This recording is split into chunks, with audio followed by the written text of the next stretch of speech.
Hello and welcome to the Slate Political Gabfest. I mean, this is going to sound somewhat melodramatic, but I was worried about that it was having a corrosive effect on civilization. December 19th, 2024, the Great Capitulation edition. I'm David Plotz of CityCast in Washington, D.C. From CBS News and New York City, John Dickerson. Hello, John. Good morning. No. Good afternoon. Or hi, good evening. Good afternoon, good night. And from New Haven, Connecticut, Yale University Law School, plus the New York Times Magazine, Emily Bazelon. Hello, Emily. Hey, nice to see you guys. This week on the Gabfest, God bless President-elect Trump. We are going to join the chorus of media overlords and tech titans, welcoming with open arms and bended knee, our new overlord, our wonderful new president. We are going to discuss the great capitulation that is happening in Mar-a-Lago and in Washington. Then the government is likely headed for shutdown as Trump and President Musk torpedoed the emergency bill that House Speaker Mike Johnson negotiated. What does this foretell about what's coming? Foretell about what's coming in 2025. And then will TikTok actually die? We are going to discuss a fascinating legal case with enormous political ramifications. Plus, we'll have cocktail chatter. This episode of the Gabfest is brought to you by NRDC.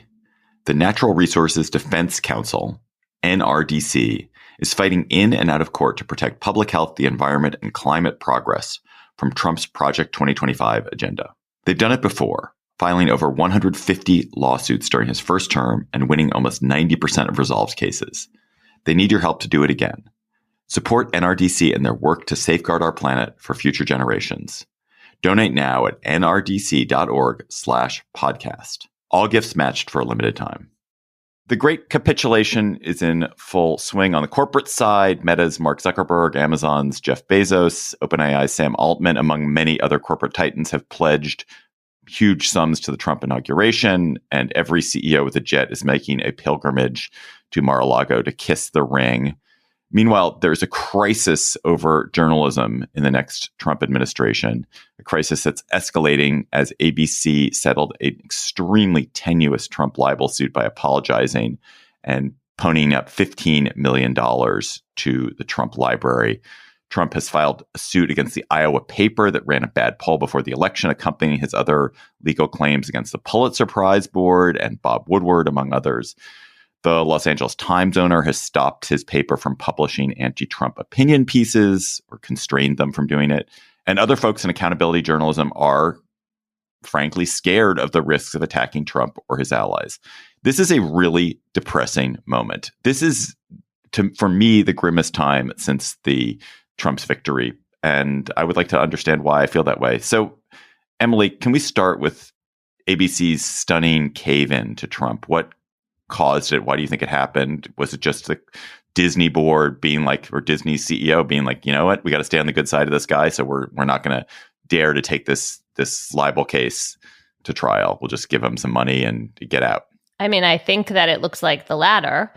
And that's maybe why you're finding this moment difficult, because it seems like what's happening is a kind of pre-rolling over by American institutions that need to just keep plugging away and doing their job, not anticipating some burst of overreacting resistance, but also not abdicating their roles. And for a major media organization to make a libel payout in a case where I would argue that George Stephanopoulos, the host here, narrowly speaking, made a mistake in what he said. Media organizations don't usually settle cases like that because you win eventually. ABC has tried to defend itself by pointing out that the district court judge in this case denied a motion to dismiss. And when she did that, she kind of said, well, you know, if you take the facts in the light most favorable to the plaintiff, which is the standard for a motion to dismiss, and you see that Stephanopoulos, 10 times said in this kind of bald way that Trump had committed rape or suggested that's something that Trump could possibly win for. The definitional part here is that Trump was found civilly liable for sexual assault of E. Jean Carroll in her libel suit against him. And the definition in New York law of the sexual assault is not classic rape. But the judge also said that he pointed out that it was a narrow definition. So I would say that Stephanopoulos was mistaken. Like, if I had been in that, I would not have said what he said. At the same time, when you go back to New York Times versus Sullivan, which is the classic case, giving us our robust law that protects press freedoms in the face of libel claims. The copy at issue in New York Times versus Sullivan, which was an ad that ran in the New York Times, also had mistakes in it. You're supposed to be allowed to make mistakes, is what I'm saying. You're supposed to have to hold people to a higher standard of what we call actual malice, which means reckless or knowing disregard for the truth. And the idea that that's what Stephanopoulos was doing in the moment, unless there's some buried text messages in the discovery, which now has not come out, that just seems really unlikely. And that's why it is distressing that ABC decided to do this, because it does look like capitulation to Trump because he's president. I think that the last thing you said is important, which is that we have no idea why they gave in. Everybody's assuming it's because they're, buckling, they're pre-capitulating to Trump, but it is possible. And here we got to put in a huge caveat. I have no idea. There's no rumor of this. I have no knowledge, but it isn't just speaking about this. It is certainly possible that in the discovery phase, they might have found something that was like, and again, I'm making this up entirely, that right before the show, they had a big debate and someone said, you can't use the word rape because of this complexity that Emily was talking about. You have to say was found liable. Don't use the word at all. And that in discovery would significantly weaken the case, A, and B, would significantly damage ABC News in the public eye and give Trump even more ammunition. I'm not saying any of that is known. It's all fantasy, but it is certainly a plausible explanation for why they caved that I think is probably on par or might even be more likely than just that they were pre-capitulating, because, as you say, Emily, by the traditional definitions, you have to show that Stephanopoulos was acting with malice and not just being sloppy. And in this case, as you say, sloppiness was invited by the actual judge, who, when I guess in the ruling, he said the jury found that Mr. Trump, in fact, did exactly that. And that in that sentence is that Trump raped E. Jean Carroll. So the judge himself created a fuzziness in the public record that you would seem to be able to rely on in court. I don't want to get too deep into the details of this case because A, we don't know a lot, and B, I think what I want us to talk about is this larger issue, which is that there is this thing happening in corporate behavior and this thing happening in media, which are related. They're slightly different. I would like to also to draw the distinction between what's happening with media ventures and what's happening in overall corporate media that is very disturbing. So it is not at all surprising to me that corporate CEOs are sucking up to Trump. He is an entirely transactional person. He's enamored of flattery. He is extremely tolerant of favors and rent seeking. We saw in the first Trump administration, it was you talk about the swamp. It was absolute favoritism. Do favors, get help for people who are close to Trump. It makes a huge amount of sense for any corporate CEO to give money and to flatter him. And it makes a huge amount of sense to hire Trump allies to lobby for you, to help you, to pay whatever exorbitant rates they're charging you. This is how corrupt societies work. You buy access to leadership. And I think we forget that, like, the impartial government, protected bureaucracy, independent decision making that characterizes good government is the aberration in human history. It's very hard to maintain it as a norm, and it's aberrational. It's something that was built slowly over centuries in this country and in other countries, and it can be undermined really rapidly. And we're seeing it undermined. And I think this is just the beginning. The kind of corporate ring kissing is just starting right now. We're going to see so much more favoritism, corruption, doing the bidding of allies, like the loss of a kind of independent bureaucracy, I think could happen really quite quickly and in ways that are a real bummer. Well, and I think part of what happens here is the incentives and how they line up. Like, it's in any individual company's interest, including ABC's, to, toady up, because then you get something or you avoid a threat that you're worried about. But then you cause this kind of structural damage to the whole apparatus, right? I mean, maybe it's a coincidence, but right after ABC settled, Trump sued the Des Moines Register for publishing a poll that what turned out to be wrong and that he didn't like, the Ann Selzer poll showing that Harris was ahead in Iowa. The idea that there could be civil liability for publishing a poll that turns out to be wrong is completely at odds with our libel law. But he's emboldened. He's brought a whole bunch of libel cases in the past. I mean, I hate to say this because it just seems so long ago, but I was writing about this libel defamation threat posed by billionaires in 2016 in his first term. And now it feels like it really is upon us. And so then when one publication decides to fold, then you change the precedent and the standard for everybody else. And that's part of why publications have previously fought hard in these cases. A second issue here is that a couple of the Supreme Court justices, only two of them so far, Justice Gorsuch and Justice Thomas, have questioned New York Times versus Sullivan as being too robust in defending press freedoms. And so that's also creating either a real fear that the Supreme Court could erode and diminish press freedoms, or something you point to as an excuse for capitulating. Yeah, the damage of the ABC cases, we'll never know why they did it. And though the reason why they did it is quite important, in other words, it might have been highly idiosyncratic reasons, that really doesn't matter now, because everybody else in the press will read it as, he turned up the flame too hot and ABC backed down. We should keep that in mind when we think about going up against Trump. And also he's been emboldened. But I think the case with the billionaires, as you say, David, I go back to the Tim Cook piece in the Wall Street Journal. Tim Cook's job is to maximize shareholder value and put his company in the best position. And if playing to Donald Trump's ego is the way to do that, then that is, as in his job, absolutely the thing to do. And so you have a whole string of people who are in that same structure. But what happens then is, and we should talk about Elon Musk, is that you have people influencing policy because of the amount of money they can give. And obviously that was the case before. But since Donald Trump is the great swamp drainer, I mean, he's basically replacing crocodiles with alligators.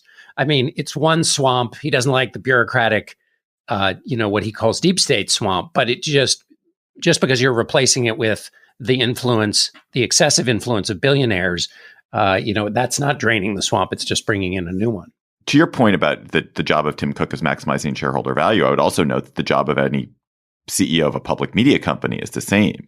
And what I suspect we will see is that corporate owners of media companies are going to pull back from critical journalism because it is not worth the risk to their overall business. Well, they have a public duty that they usually believe in. They have a public duty, but and I think if you look at maybe the New York Times, which is where the overwhelming business of the New York Times is the New York Times, they will focus on that public duty. But there are these other companies, and Disney is one, the companies that own other big networks, that own CNN or others, where their interests are broad beyond their public duty to their news organization. And there's going to be, and you see this with the Washington Post and Jeff Bezos. Jeff Bezos's main interest is not the Washington Post. He does that out of public duty. But if that endangers his Amazon business or his rocket business, I imagine we will see a change in the Washington Post. It might not be explicit. It might never be at the level of explicitness, but it may be just, we're not going to invest so much. We're going to hire people who are maybe less gung-ho to accomplish things. And and people will sell off media businesses they perceive to be difficult to run or difficult to control, or they'll underinvest in them. I mean, we see the Los Angeles Times and the Washington Post sagging before our very eyes, right? And the Los Angeles Times, apparently the owner is directly interfering now in editorials and telling them either to only publish editorials that are critical of Trump alongside something that's not, or not to publish them at all. And, that he's reviewing them personally. It's this complicated thing, right? Or complicated is the wrong word. It's tricky because owners do control editorial pages historically, but there has been this norm that they are a step removed and that the stances of the editorial board are based on the, internal debate within the group making the decision, not that the owner is coming in for his own political preferences and changing the work they're doing. I think you could see what's happening at the LA Times following maybe the Elon Musk model, which is the newspaper is not owned to do the business of traditional newspapering, which is to gain an audience for the purposes of revenue and all of that. It may be a vehicle for the owner to gain favor with Trump. It just may be engaged in an entirely different enterprise. Elon Musk admitted on Twitter that essentially he bought Twitter to swing the election. Somebody posted that his purchase of Twitter was the single most consequential act of the last decade, and Musk responded, may or may not be the most consequential, but probably within the top 5. Buying Twitter caused me mega pain, but it had to be done to ensure humanity took the good fork in the road.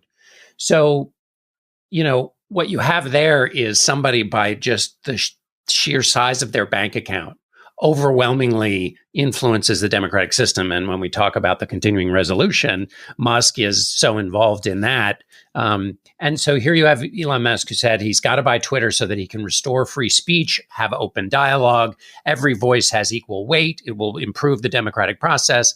But then he's saying that essentially his use of that vehicle allowed him to have outsized influence in the election and in politics. And therefore, the voice of one man who thinks he's got the right voice, swamps all the other voices, which is a complete perversion of a system in which every voice is supposed to have some weight in creating a democracy. Going back to the legal points that you were raising, Emily, I mean, I think one of the things I worry about is not so much that Trump is going to file lawsuit after lawsuit, although he definitely is.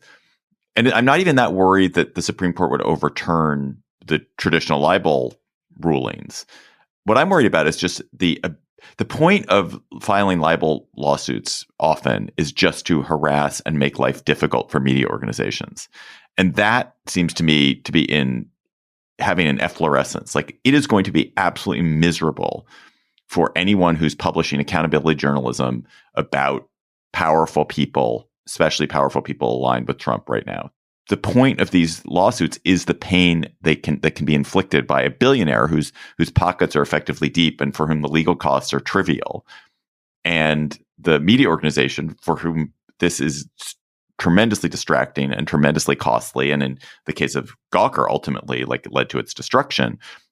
But I if I were somebody running an accountability journalism outlet, I would be shivering right now. And that's the point. Like, that is the point. And we're going to have a lot less accountability journalism, and there's going to be a lot of fear, and we're not going to be able to draw attention to the misbehavior and lies and cruelties and crimes because there aren't enough people who are brave enough to withstand it. And God bless the ones who are, because they're wonderful, but it's going to be a bad scene. Yeah, and we need that more than ever right now. I mean, just to your point, to give a righteous example, so the publication Mississippi Today last year published this bombshell expose about how welfare payments that the state was supposed to giving welfare recipients, some of them got siphoned off to a women's volleyball team that the daughter of the ex-football player Brett Favre was on. And this also involved allegations of wrongdoing by state officials. Anyway, it was a big deal, hugely reported and vetted.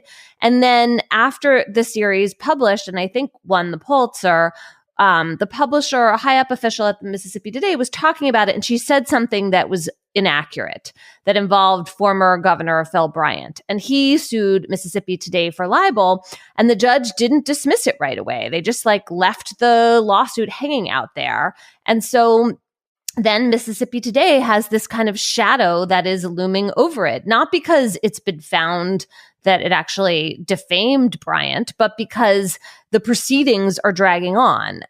This is something that happened years ago to Mother Jones with another very well-placed right-wing billionaire. It's a threat. And when you see, that's again why ABC deciding to settle is meaningful here, because if there isn't a united front of publications making sure not to give ground on these cases, then it starts to seem like crumbling is much more of an option. And, you know, if we lose the force of accountability journalism at the beginning of the second Trump term, like this is going to be a long 4 years. Another piece of detail that I think is in the same category is the Times just published a huge investigation into how prescription benefit managers took huge payments from the opioid manufacturers. And if you think of J.D. Vance as styles himself as a champion of Appalachia, you know, no section was harder hit and more damaged by the scourge of opioids. The New York Times has exposed and is holding accountable the companies and people involved in that scourge. If the Times' investigative department is decimated because or weakened, or its sense of risk-taking is diminished, and I think it's not that hard to imagine that if it is diminished in the political realm, it's also going to need to be diminished in other places. If it just becomes harder to do that kind of journalism in general, then the very people that J.D. Vance seeks to represent and the damage that was done to them, no one is held accountable for that because the reporting isn't being done. One last question here, mostly for you, John, but if you have a thought on this, Emily, why did this capitulation not happen last time? What guardrails are gone that this is happening so quickly and so overtly in a way that it just didn't last time? Well, capitulation is the right word, because I was the favoring and the toadying and the booking rooms at the Trump Hotel, that all happened. Also, like, who are we talking about here? We don't know the facts of the ABC case. So we can't really put that. We can talk about the consequences, which I think are true regardless of what the motivation was. But if it's not capitulating as a, but it's for idiosyncratic internal, then it doesn't really fit in terms of trying to decide why it's happening this time. So it's basically, why did Bezos and OpenAI and other companies give to the Trump inaugural? I think one thing could be that any of the forces, if you were thinking of supporting him after 2016, and somebody might say, well, wait a minute, people might not like that.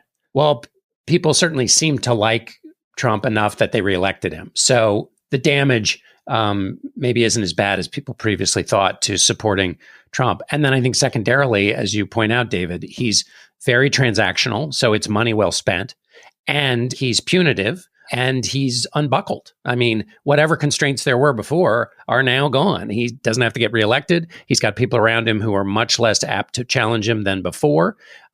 He stated publicly that he will seek retribution and got reelected despite having said that. Republicans in Congress aren't going to block him, and Democrats are trying to figure out where the bathroom is, and they're not capable of blocking him. So it seems like an incredibly wise business choice. We'll see. I would like to note something totally trivial in passing, which is that I saw in one of the articles that so ABC is donating $15 million to Trump's putative presidential library. That's what their settlement is. And it noted this piece I was reading about. It noted that Barack Obama's library was as of 2021, so not even as of today, was estimated to have cost $830 million. That's ridiculous. That's a ridiculous amount of money to have spent on Barack Obama's library. That's absurd. This episode of the Gabfest is sponsored by Aura. From big events to the silly moments you capture every day, doesn't it sometimes feel like all your favorite photos are just stuck on your camera roll? Wouldn't it be great to have an easy way to share and enjoy them with friends and family? That's where Aura comes in. I love my Aura frame. I love giving Aura frames as a gift.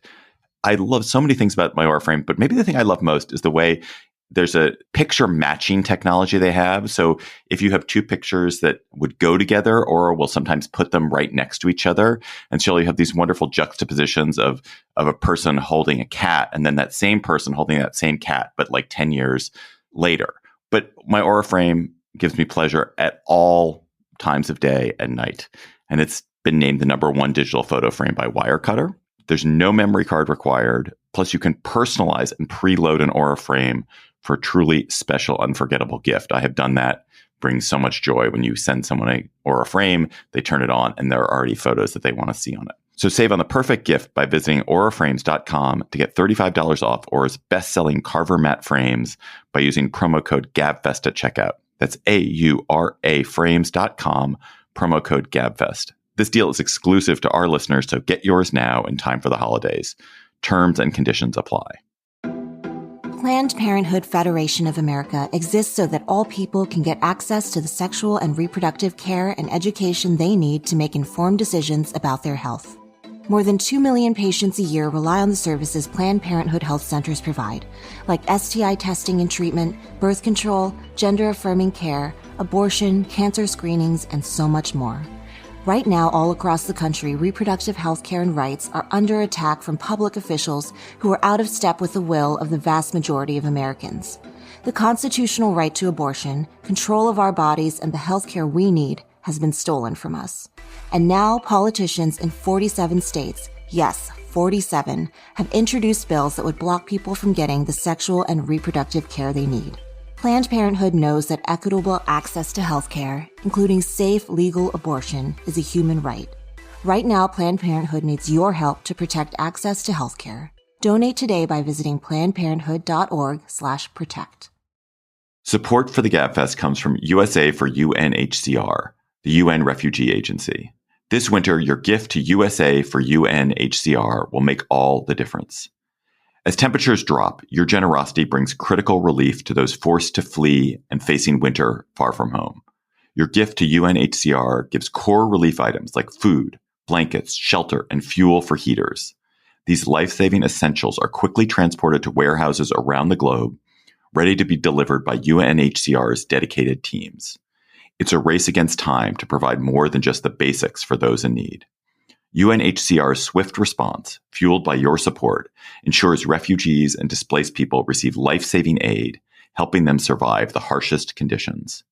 UNHCR is committed to using every dollar wisely and turning your compassion into action. Help those in need stay warm and safe. Your gift is matched for a limited time. Give now at unrefugees.org/winter. Government shutdown seems likely this weekend after President-elect Trump and President-elect Musk teamed up to torpedo the bipartisan bill House Speaker Mike Johnson had negotiated to try to prevent it. Johnson had agreed to a Christmas tree of a bill for Christmas season. It was dressed up with all sorts of gewgaws because everyone knew it needed to pass in order to prevent the shutdown. So it included tons of disaster aid, farm aid, a deal to rebuild the Key Bridge in Baltimore, a new stadium for the Washington Commanders, a pay raise for members of Congress who haven't had a pay raise in a generation. Musk tweeted opposition to it at 4 a.m. on Wednesday and threatened that any Republican who voted for it should be kicked out of office. Trump and J.D. Vance quickly joined the parade. They also said the bill is terrible and also that there should be a debt ceiling increase passed now so that they don't have to do it with Democratic votes in the spring. So, as we stand now, John, on Thursday morning, it looks like this bill is dead. Is the government going to shut down on Saturday? Any thoughts on that? Seems like it might for a little while. I mean, Johnson doesn't have the votes. Democrats aren't going to help him. And Democrats don't think they're going to get blamed. And, shutdowns ain't what they used to be. So you can endure, shutdowning for a while before it starts to get really, really bad. First most important thing is that the people who were devastated by Hurricane Helene in Asheville particularly have been waiting for this disaster aid. It's now been more than 12 weeks. And the politics of disaster aid have gotten really grim so that now it gets held up. And these are people who are paying to keep their businesses open or try to repair them out of their own pockets, and who say basically that the disaster of waiting for the money, not knowing whether it's coming, the loss of rebuilding and the revenue they could get if they had rebuilt, that is worse than the original hit. So there's a superhuman thing happening at the center of this. I mean, this is the biggest question for me is whether Johnson survives this. This was a misplayed by Speaker Johnson, probably in in kind of two major ways. When he asked to have farm funding put in the bill, that required Democratic votes because his conservatives didn't want to do that spending. And once you ask the other side for a little help in passing something, of course, the door's open and the other side gets what it wants, which is why this enormous continuing resolution in numbers of pages is kind of a monster. And then the second thing he did is he basically waited too long to bring it forward. It had bipartisan support, but because he waited, Musk and others, and then finally the president and J.D. Vance jumped on it. So the question is whether he survives. And important to that is you can't beat something with nothing. So like he might survive because there's no real alternative, but all of the dynamics here are the same dynamics that got Kevin McCarthy bounced. They're not going to disappear. And Donald Trump claiming that he's going to like solve these kinds of issues once he's president, the margin's still going to be as tight in the House. It's still going to be just as messy. Well, although there will be a Republican majority in the Senate. So there's not the worry that, because they literally need Democratic votes to pass anything now legislatively, but they might not. But they need it to even get out of the House. I mean, yes, they need it in the Senate, and they would need it in the Senate to get if the vehicle goes through is filibusterable. But in the House, they even need it. I mean, because you have conservatives who won't vote for things that aren't, pure. By the way, Trump is now arguing for something Democrats have wanted for a long time, which is a removal of the debt limit. The removal of debt ceiling. I mean, a permanent removal of the debt ceiling might be worth it to everybody to vote for. Hasn't the block to that previously been Republicans, or was that just because it was? Yeah, sure, exactly. Totally. No, absolutely. They will and are likely to, because of now the position they're stumbling towards is a clean continuing resolution with a debt ceiling removal or extension. Which doesn't make it a clean CR, by the way. But anyway, the problem is that Democrats who have wanted it previously when their president was in office and had to suck it, they don't want it now because they're they've got Republicans in a fix. So the Democrats aren't as anxious to have it as they might have been in the past because holding that position keeps Republicans in this little fix they're in. I mean, it's from a public policy perspective, a clean CR with the debt ceiling removed, not an extension, but a removal seems like that's good for the country. That's a kind of great deal, actually. Like it's a terrible, the fact that the debt ceiling limits exist is insane. It's a stupid system, and Democrats should vote to get rid of it, even if it temporarily hurts their ability to have leverage over Trump in a future negotiation. I think it's a good point. Also, the dynamics are all still going to be there for the House and Trump and spending cuts and all this stuff. So, and by the way, the political damage to any of this is probably highly suspect. We're a long way from the next election. 10 million things are going to happen. So how much leverage? I mean, they have leverage, but how much can they squeeze out of this orange, in reality? Do you guys think we have any idea whether this Musk drove this bus? One of the things I'm really looking forward to, just as a political theater observer, as a theater critic of politics, is watching the way in which the Trump-Musk relationship fractures. And it seems, and John, you sent a note about this to this effect earlier today. It seems like the obvious way it's going to fracture is if Trump gets the sense that Musk is somehow outshining him, or that Musk is making decisions. And this kind of President Musk meme that people on the left really want, because they know it will get under Trump's skin. And I wonder if this was something that Musk is actually driving, and whether that at some point is going to irritate Trump enough that these guys have a fracture. I mean, narcissism will be the savior of the United States of America and the entire globe. Seems possible. Musk certainly got out in front. I mean, he was the one who was going wild with this on social media before Trump. And so whether or not this was entirely his, and we should also say, I mean, there were Republicans in Congress, including Senator Cornyn from Texas, who'd called the bill a monster previously. Like there were ripples of dissatisfaction before Musk got started, but it did seem to be Musk's tirade on X, Twitter, that got Trump to take a stand, or at least preceded Trump taking a stand. And so then it does like Musk is having a real effect on Trump's policy stances. To me, it's all got all the same dynamics that existed before Musk was playing particular, putting pressure on particular moments. So I don't all he's done, I think, here is exacerbate an underlying condition. But you may be right about when Trump decided to weigh in or not weigh in. Democrats desperately want this to work out, this idea of President Musk. And you think, well, like Donald Trump, he's got plenty of control over lots of things. He knows how to put himself back at center stage. Maybe, maybe this won't bother him so much. But what they hope really is that it's got the same kind of red cape for a bull effect that talking about crowd size does. That regardless of whatever Donald Trump's short or long-term interests are, he will fight and self-immolate on the question of crowd size. And so is that the same when you say President Musk? And is that a key to gaining leverage in budget fights to come? I'm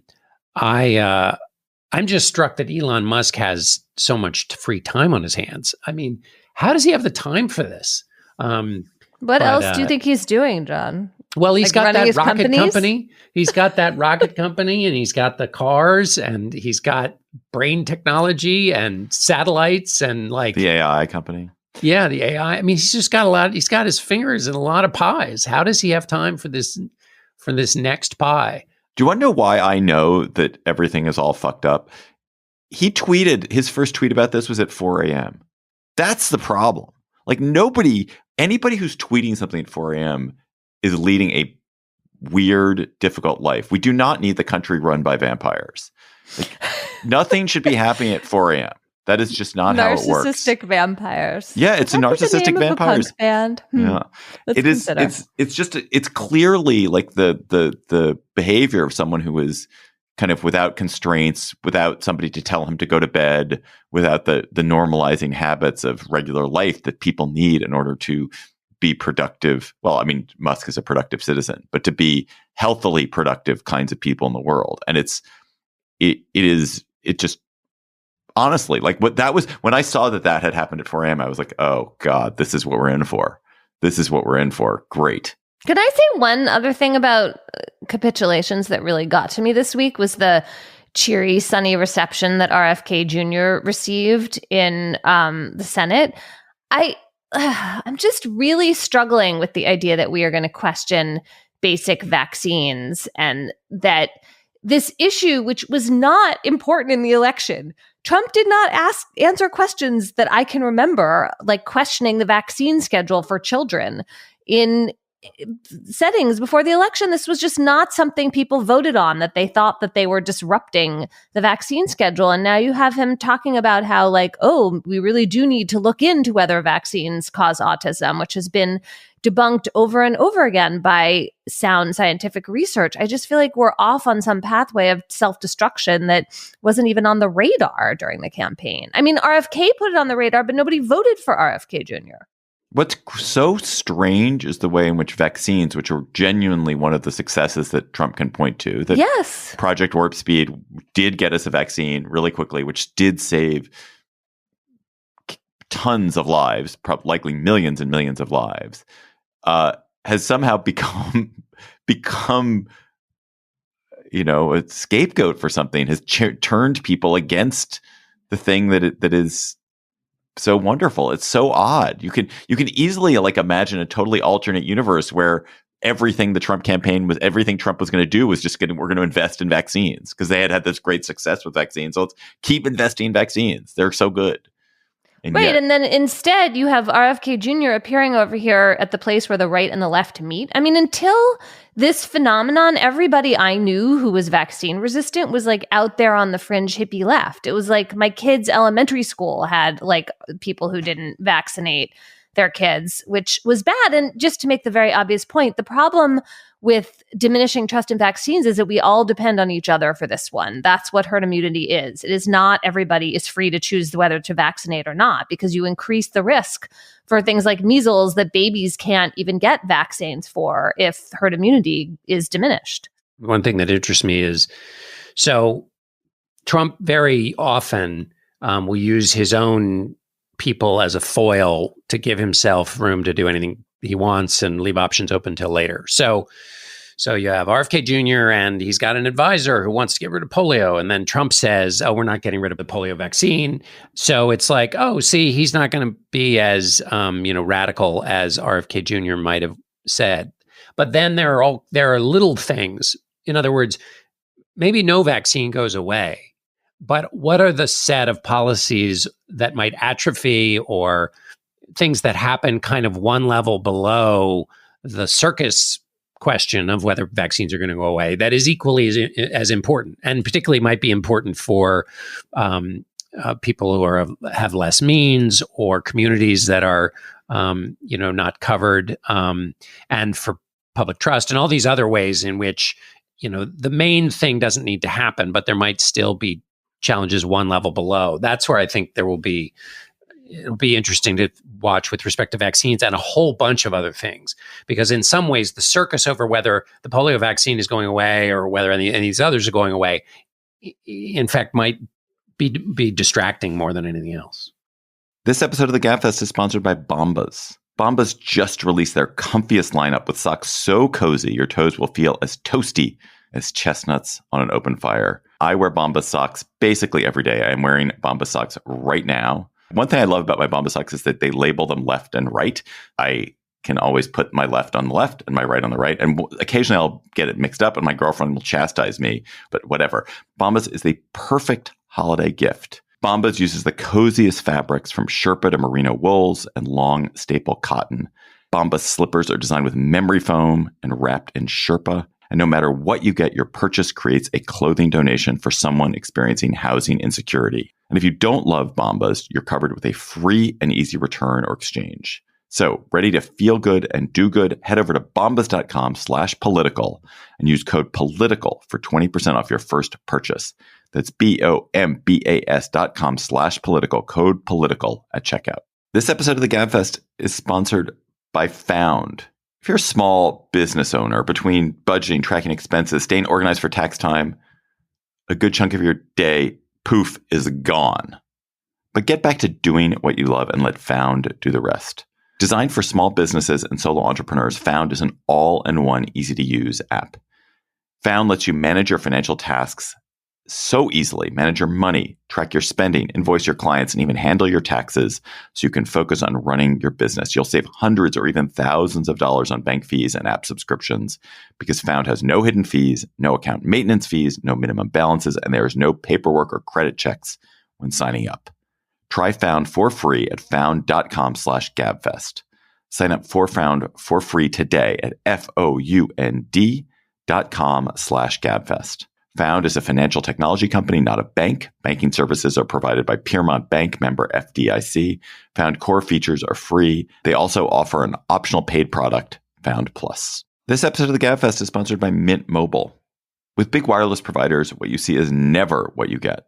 Somewhere between the store and your first month's bill, the price you thought you were paying magically skyrockets. With Mint Mobile, you'll never have to worry about gotchas ever again. Even Slate's president, Charlie Kammerer, is using Mint Mobile. And Charlie thinks the Mint Mobile deal is amazing. He's on the $15 a month deal. He's getting unlimited talk and text over their 5G network at literally a fraction of what he was paying with someone else. Mint lets him use his existing phone, and he didn't even have to change his phone number, which is why he says more people should be trying Mint out. To get this new customer offer and your new 3-month premium wireless plan for just $15 a month, go to mintmobile.com/Gabfest. That's mintmobile.com/Gabfest. Cut your wireless bill to $15 a month at mintmobile.com/Gabfest. $45 upfront payment required, equivalent to $15 per month. New customers on first 3-month plan only. Speeds slower above 40 gigabytes on unlimited plan. Additional taxes, fees, and restrictions apply. See Mint Mobile for details. TikTok has appealed to the Supreme Court to put a stay on the law passed with broad bipartisan support and signed by President Biden that requires its Chinese owner ByteDance to divest to an American company or to shut the service down by January 19th. The Supreme Court has accelerated this. They're going to have a full hearing on it very soon. Trump, who seems to think that TikTok helped him win the election, entertained the CEO of TikTok at Mar-a-Lago this week, and he seems open to the idea of some kind of intervention, although he is also big on punishing China, so who knows. Our researcher, Julie Huygen, who is in her final several weeks with us, is somebody who knows a lot about this and has been a national security lawyer in her life. And so we asked Julie to join us for this topic. So, Julie, let's start with what is the legal claim that TikTok is making about this law, and is it interesting or compelling? I think as captured by most of the reporting with regards to TikTok's argument is that it boils down to a free speech argument. And the problem with that at its heart is that it's coming up against the government's basic argument is a national security argument.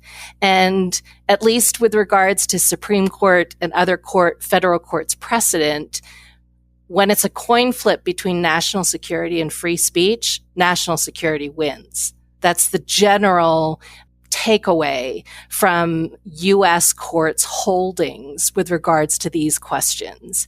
And so that's effectively how the D.C. Circuit ruled in this matter. And it's before the Supreme Court on that basic question. So this case was heard by the D.C. Circuit. So 3 judges, two conservative appointed judges, 1 Democratic appointed judge, ruled unanimously that this law could go forward and that TikTok's free speech claims didn't cut it with them, and that the national security claim that the government had made was sufficient somehow. What is the national security claim that the government is making about TikTok? What is it? What's its argument that says this thing is so dangerous to national security that we are basically insisting that it no longer be affiliated with China or it doesn't exist at all? Right. And I think you just touched on, with the end of that question, what's kind of underlying this, which is that the act in question, which everyone always refers to as the act because the name is so ridiculous.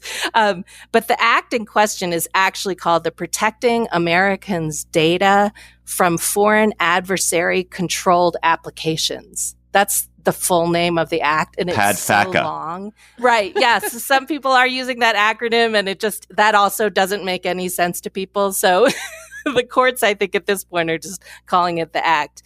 But I think one of the basic problems with the national security argument is actually in the act itself. And that is that to the extent that this act discusses apps, and it's not even like TikTok. This was all designed around the concept and what was happening with TikTok and its owner ByteDance, which is, of course, a Chinese-based company and therefore subject to Chinese government control, is that it always laid out an option, like an exit ramp, basically, which is that if ByteDance would divest ownership of TikTok, then TikTok could continue to operate. But the problem with that is that when it runs into the national security argument and the idea that it's the data that's the problem, it's the user's data that opens this national security risk, divestiture doesn't solve that. Because anybody who is involved with how apps work in the modern day, including social media apps, but also including things like shopping apps, right? like Temu, right? Which are also, foreign adversary, meaning Chinese corporation controlled shopping apps. Like there's a lot of users' data that's out there. And then you pile on top of that the reality that there are American or non-Chinese headquartered companies that sell users' data on the open market. So, and because all of that data is floating all around the world, legally brokered as well as illegally brokered, right, is that I think that's where the national security argument really, there start to appear a lot of holes in it. Because the data that is at the heart of the national security argument is already vulnerable and available in so many ways. Isn't it the U.S. national interest to make it a little bit harder for the largest U.S. adversary to get this information in the easiest way possible, which is a service that has 170, million U.S. users? And why not make it a little bit harder? Yes, the world's not perfect, but that doesn't seem to be an argument against trying to stop them from having both the data that's available today and also basically a main line into the user data stream, not just to get data, but isn't also the other concern that if something were to happen, let's say the Chinese spyware that's in U.S. infrastructure, it blows up the water service in California, and it then uses TikTok, not the data, but the connection to all the Americans to spread misinformation, which creates a compounding chaos. Right. Emily, what's your thought about that? Yeah, I mean, I think what you're talking about here is this sort of dual national security justification, right? That there's the Chinese government's effort to collect data about people in the US, and then the idea that the Chinese government could covertly manipulate the content on TikTok and use the data in the ways you're talking about. And so if you think of China as a particular threat to US interests, then you can differentiate it from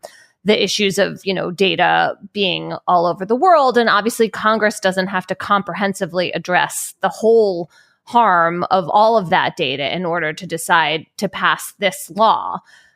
It's important, though, that there's this big countervailing First Amendment interest, right? I mean, TikTok is a huge vehicle for speech and content in the United States. It absolutely is. And it's an important competitor for the small number of other social media platforms that have a lot of influence. I mean, before everyone got worried about the Chinese ownership, and I think these are real concerns about how data is being used, but before that, it was sort of celebrated as an upstart that was disrupting what was, a really small, oligopoly or, very heavily dominated small number of social networks. And it did that in this way with video that has posed this real challenge in terms of, other corporate interests. That's supposed to be a healthy thing. I guess one thing I really wonder about here is who gets to make this decision. I mean, if you have a strong free speech principle, as you said, Julie, coming up against national security principles, do we want Congress making that call or do we want the courts making that call? And that is part of the issue here. Congress thought about this, settled on telling ByteDance to divest as the remedy, which doesn't shut down TikTok. It just tries to change the corporate ownership. Do we want the Supreme Court to pop in here and say, wait a second, the DC Circuit got this balance wrong, and now we're going to be the deciders? I mean, is there any chance the Supreme Court hears this and is like, we don't care about national security. We don't care what Congress said about national security.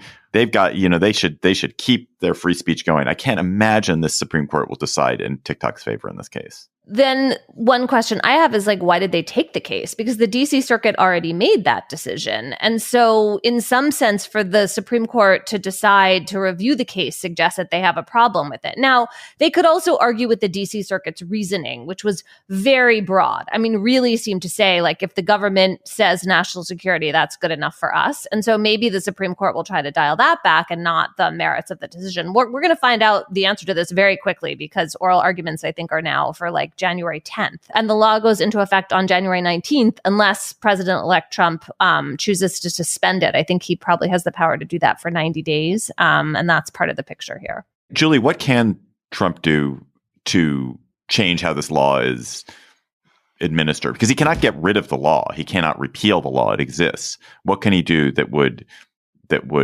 potentially prevent TikTok from being shut down or forcibly sold, although it couldn't be sold because it sounds like the Chinese government wouldn't allow a sale. As Emily referred to, there's the ability to suspend the ban, right? Which is basically that the law as it's written, because it provides these exit ramps, short of just banning the app altogether, notably the divestiture option. But even the ban itself, which would be set to take effect on January 19th, which I think all of us probably think is an interesting date for this ban to take effect. The president does have the ability to affect the timing of that ban actually taking effect. And as most, certainly users of TikTok in the United States are completely aware, the effectiveness of a ban at this point, there are workarounds, I'm sure, that ingenious Americans or even not so ingenious Americans would come up with, because the ban in this particular instance is actually that the major platforms like the Apple and Google stores could no longer make the app available to download through the stores.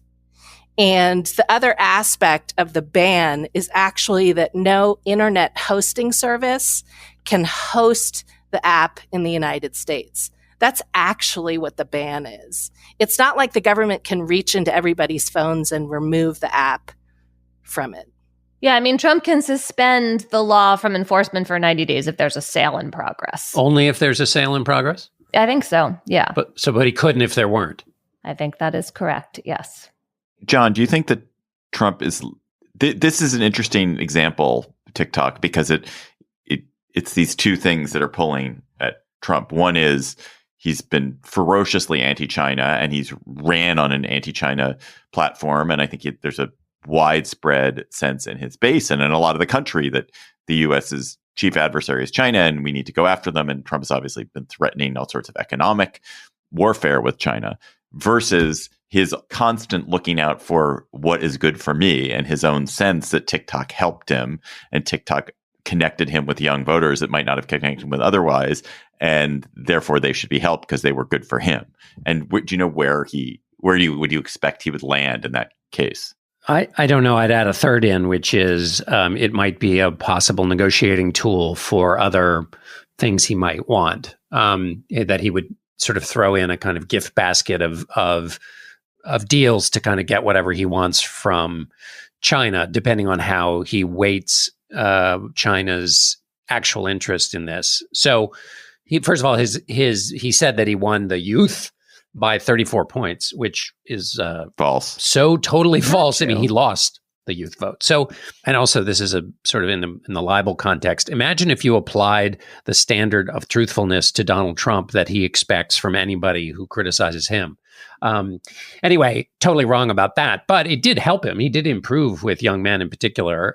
So it did help him. And I think more broadly, he's a fan of non-mediated distribution sources. So he'd like to have TikTok around to get around any other gatekeepers. But I think he might sort of in his head or in specific, and I don't have any reporting on this, but think, well, if I do you a solid on TikTok, maybe China, does something he wants on something else. So it could be a part of his, larger negotiating strategy as well. And also, I wonder what the real politics of China are for him. So it's kind of like, yes, his supporters want him to be tough on China, but he was extremely not tough on China when lots of his supporters were dying or hooked up to ventilator machines during COVID. When China was lying, he was their chief supporter in telling the country that it was all going to be okay. And nobody who supported him cared. So I think it's just asserted that he's going to be tough on China. Whether he actually ever is, I don't think particularly doesn't matter to his supporters as much as one might think. Julie Huygen, thanks for joining us. Thanks, Julie. I don't know why I'm waving to you. Thank you. That felt like a real guest, so I had to say goodbye to you. Let's go to cocktail chatter. When someone is trying to ply you with eggnog this week, what will you be chattering about as you fend them off? Emily Bazelon. I listened to a 5-part series podcast this week that grabbed me the way a narrative podcast has not for a while. It's called Shocking, Heartbreaking, Transformative. It's from last spring. I'm way late to this. But it's about making a documentary and all the kind of ethical choices and difficulties of the relationship between the people making the documentary, which could be a podcast or a video for purposes of thinking about this, the makers versus the subjects, and how their interests align or don't align. And the maker of this podcast, Jess Shane, decided to try to collaborate in an unusual way with her subjects, including paying them. But more importantly, trying to figure out a way to give them some kind of say over the show and the art she was making. And it's about the trials and tribulations that resulted from that. And I just found it totally interesting, flawed, problematic, but really interesting. And I recommend it. John Dickerson, what is your eggnog free chatter? I was served something by newspapers.com, which I subscribe to because it has access to old newspapers, and I use that a lot in cocktail chatters and other things. On Christmas Day in 1921, a Swedish immigrant wheeled his hot dog stand to a street corner in Boston's North End and just started giving away free hot dogs to hungry children. His name is Axel, I think, Björklund.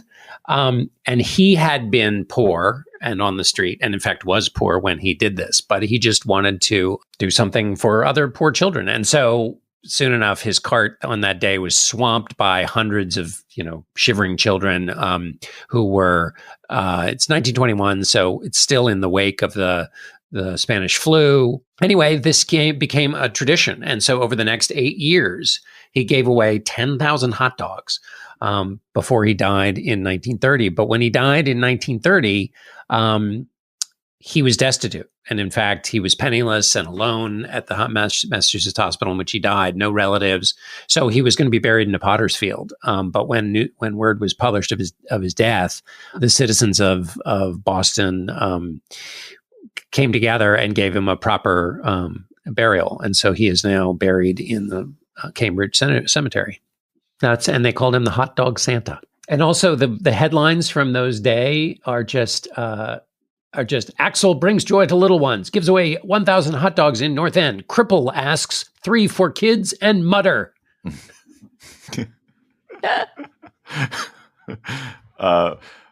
So there've been a series of articles this week. There was I think a Thomas Friedman column about this, about China's, how much trouble American companies are having in China.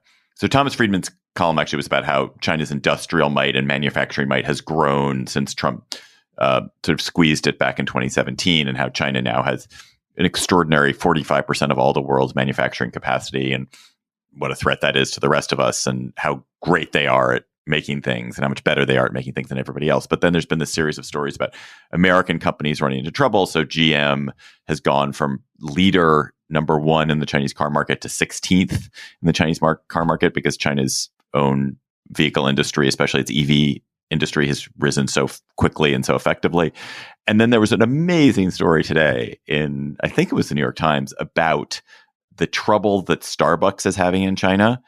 And I cannot recommend the story enough. So Starbucks got in early in China. It was very, very successful. But now there are all these Chinese competitors, and Chinese competitors run by Chinese who have a better sense of the Chinese palate and who are doing things more cheaply and are doing more tea drinks and more bubble tea drinks. Ooh, bubble tea. No wonder you liked this story. But it gets into some of the specificity about what the drinks are that different brands have. And there's this one brand I'm not forgetting the name of, which has it's a latte with sparkling grape juice in it, and there's the apple espresso and all sorts of things, which to an American palate sound like odd.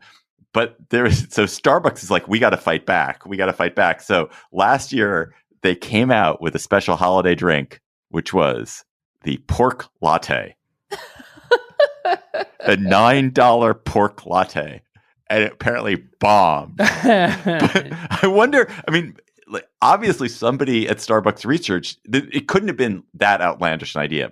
People must have thought like, oh, this is a credible thing to offer, is a pork latte. And I suppose when you think about there probably are bacon, people have probably said let's do a bacon coffee drink. That's no different. A pork latte. Okay, it's a pork latte. I feel like you would be a good audience for this. For the bacon coffee drink. Yeah, you could taste this and you might be totally into it. But whenever you hear about a new kind of drink or a drink that seems alien to your palate, it just seems so absurd. It seems ridiculous that anyone would like it. And then you realize, oh, actually, it's just analogous to this thing that I like, which is X. So I love the idea that Starbucks had a terrible $9 drink in China that was a pork latte. Could there be anything less kosher than a pork latte? The pork and then the milk. Yes, exactly. And I'd like some whipped up shrimp in that too. Exactly. Listeners, thanks for your chatters. Please keep them coming. Keep your holidays chatters coming to us. We're actually a little short. We need some good chatter. So we could appreciate a refresher, a top up of our chatters. Email them to us at gabfest@slate.com. And our listener chatter this week comes from Mikkel in Denmark, whose name I'm having a hard time pronouncing. I listened to you pronounce your name many times, Mikkel, and my terrible English tongue, American tongue, can't quite get it. But I hope that's sort of right. Hi Gabfest, I'm Mikkel Lodal from Randers in Denmark. My chatter is inspired by your recent discussion on gambling, which reminded me of the book Vicious Games by Rebecca Cassidy. Based on 10 years of fieldwork in the UK gambling industry, Cassidy charts both how gamblers and industry insiders construct their identities around feeling smarter than each other. This identity construction around outsmarting the system or the suckers has many parallels in modern society in general, and perhaps especially in politics. Thank you so much for your podcast. It's a true pleasure in my week. That is all for our episode this week. We also have a bonus episode in your feed. We saw a drone. Did you see a drone? We're going to talk about the drone hysteria, what it means, where it comes from, why it matters. But that's just for Slate Plus members. Slate Plus members get great stuff for their subscription. They get these bonus episodes. They get discounts to live shows. They get no hitting the paywall on the Slate site. So if you are a member, thank you. Enjoy the drone episode. If you're not a member, subscribe to Slate Plus directly from the Political Gabfest show page on Apple Podcasts and Spotify, or visit slate.com/Gabfest Plus to get access wherever you listen.